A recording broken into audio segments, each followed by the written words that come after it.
We begin today's show looking at the status of abortion access in the United States. Less than a year after the Supreme Court overturned the constitutional right to abortion in Roe v. Wade, it's expected to weigh in today on a ruling set to take effect Saturday that effectively overrides the Food and Drug Administration's 20-year-old approval of the medication abortion pill mifepristone. This comes after the Fifth Circuit Court of Appeals Wednesday partially blocked last week's ruling by a Trump-appointed federal judge in Texas that banned the pill nationwide. It upheld parts of the decision that will only allow patients to access the pill through a doctor's office or clinic and not through the mail or over-the-counter.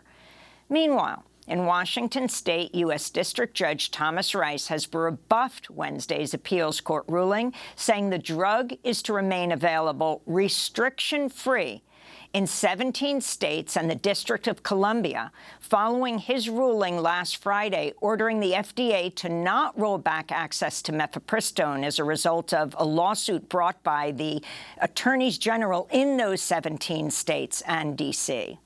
Protests to save abortion are planned across the country this weekend, including in Florida, where Governor Ron DeSantis has just signed a 6-week abortion ban into law that will take effect if Florida's current 15-week ban is upheld at the conservative-controlled state Supreme Court, where it's being challenged. For more, we're joined by Amy Littlefield. She's the abortion access correspondent at The Nation. Her most recent piece, A Conservative Christian Judge Rules Against Medication Abortion, How Hard Will Democrats Fight Back? Before we go to the nationwide battle, Amy Littlefield, although they're all connected, let's go to the latest that's just taken place in Florida. Ron DeSantis signing yesterday a 6-week abortion ban. Talk about what this means.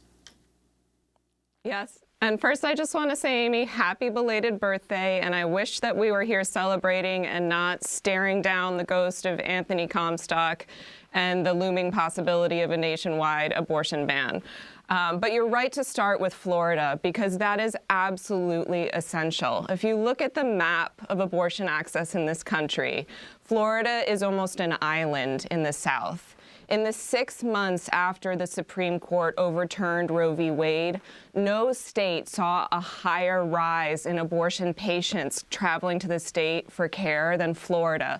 There were more than 7,000 additional abortions that happened in the state after the Dobbs decision compared to before over that 6-month period. And so Florida has been a haven for abortion patients all across the South.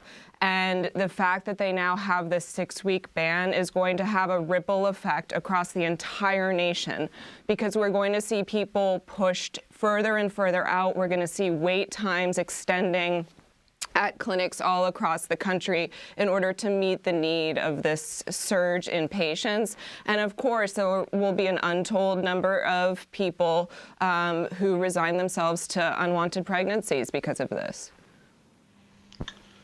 And Amy, could you talk about what happened on Wednesday with the 3-judge panel in the Fifth Circuit Court of Appeals in Texas, partially upholding a nationwide ban on mifepristone that a federal judge issued there, and what that order was going to look like on the ground?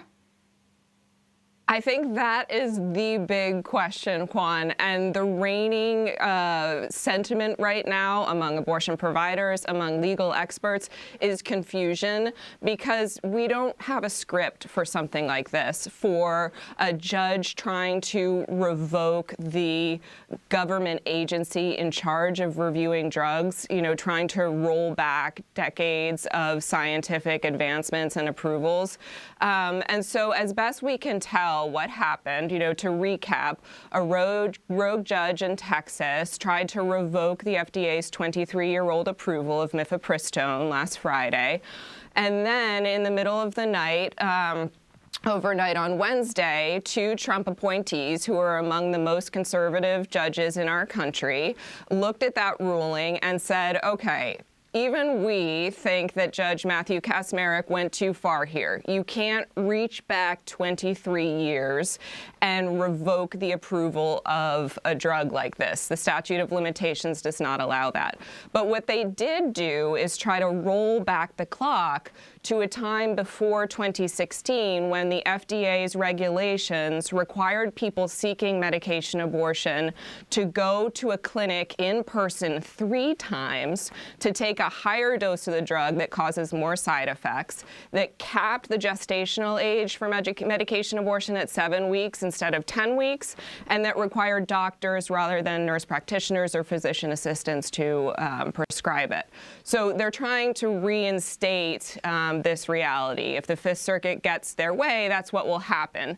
Now, of course, there's mitigating factors, including the fact that even during that time period when those regulations were in place, there was off-label use of mifepristone that allowed people who were through 10 weeks to get access to medication abortion.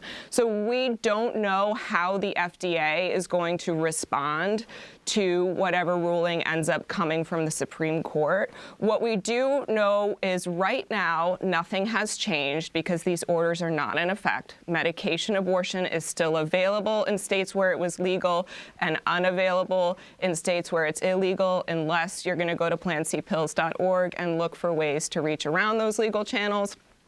And all eyes are on the Supreme Court, and defenders of abortion rights are in the highly unenviable position of relying on the Supreme Court and its 3 Trump nominees who were put on that court precisely to undermine abortion rights to save abortion access in America.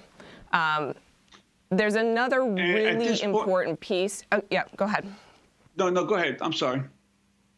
I was just going to say there's another really important piece that you've already covered on the show, and that's the ghost of Anthony Comstock that is hanging over all of this. And I'm glad you had Lauren McIver Thompson on the show. It's amazing that we need a 19th century historian to explain the state and future of abortion rights in America. But both Judge Matthew Kacsmaryk's ruling and the Fifth Circuit ruling that came out overnight on Wednesday pay credence and seem to support the reinstatement of the Comstock Act to be used in stopping the mailing of medication abortion drugs, and that could be catastrophic. And if the Supreme Court supports that idea, it would be tantamount potentially to a nationwide ban on abortion, including in blue states, because it's very hard for clinics to operate if they can't use the mail. And you mentioned the Supreme Court. How likely is this to get there, and how quickly do you envision it getting to the court? Right. It could happen very fast because the Biden administration, we have this situation where there's conflicting rulings. The Fifth Circuit Court of Appeals has said one thing. A judge out of Washington State has said in 17 states in Washington, D.C., the FDA may not impose any new requirements. And so the FDA is facing these 2 conflicting rulings. And so I think what abortion rights advocates are hoping is that the Supreme Court is going to act between now and Saturday, before the Fifth Circuit ruling would take effect, in order to preserve access to mifepristone and medication abortion. That's sort of the best case scenario. Of course, we don't know what the Supreme Court is going to say, but even if they do come in and save the day here when it comes to medication abortion, I think everyone should be paying very close attention to what they say on the 1873 Comstock Act and whether they think that it could apply to the mailing of medication abortion drugs and devices. Amy, on Thursday, Democracy Now! Reached Francine Cueto, the co-founder of Plan C, which provides information on how people in the U.S. are accessing at-home abortion pill options online. If you're a person, just a person who can afford to go online and purchase the pills, go online, purchase them, put them in your medicine cabinet, and share them with friends, tell people about it. Make sure you have access to these pills. There are many routes of access, and our Plan C website will tell you how to do wherever you live, what your access to these very safe and very, up until today, legal pills. If you're a clinician, continue to do what you can to provide and do the best you can. If you're a lawyer, step up and fight this undemocratic attack on use of the judiciary to try to literally break all sorts of conventions that are really so undemocratic it's hard to believe they're happening. If you're an activist, get out in the streets and talk about this. Do your bit. Everyone needs to step up. I think this is a moment in time, and we all have a role. And this will not be taken away because it's really an attack on our agency, on our rights, on our human autonomy.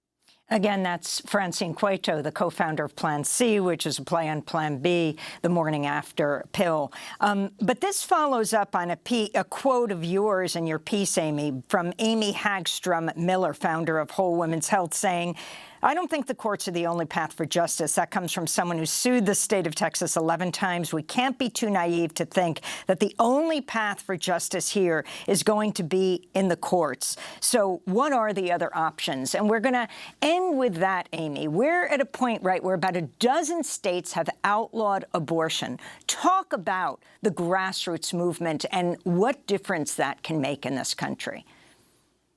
Right. I mean, the grassroots movement here is huge. And just because you're not hearing about it doesn't mean it's not happening. That can be intentional, right?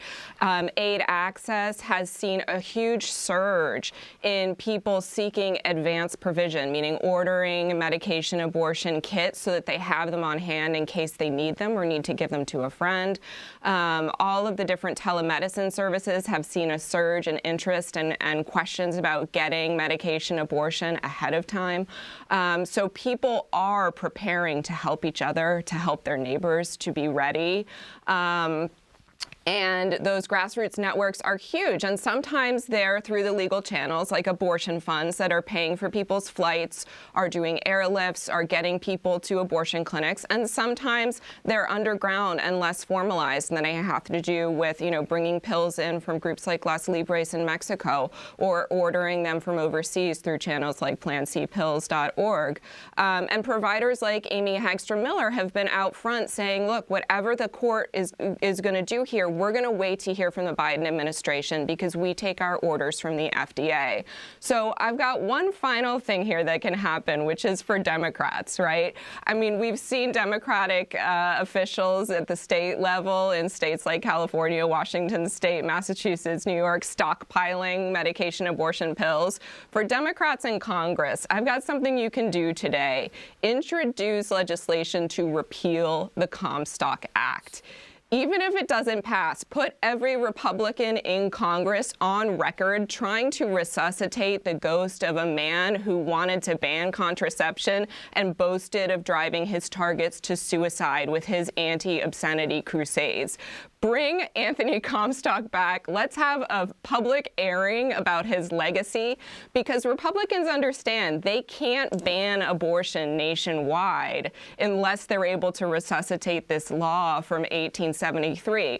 And that's what they're trying to do. So Democrats, if they needed a plan on abortion, here, I'm giving you a plan. Try this. Repeal the Comstock Act, because that is the strategy for anti-abortion activists moving forward, and these lawsuits are clear evidence And of of course, Amy, there are Republicans who also are pro-choice, like Congressmember Mace.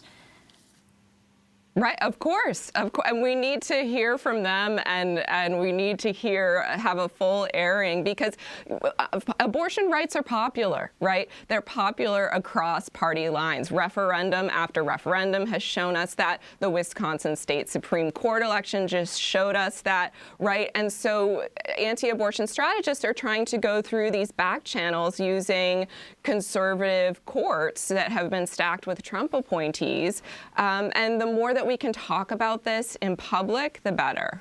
Amy Littlefield, abortion access correspondent at The Nation. We'll link to your piece. A conservative Christian judge rules against medication abortion. How hard will Democrats fight back?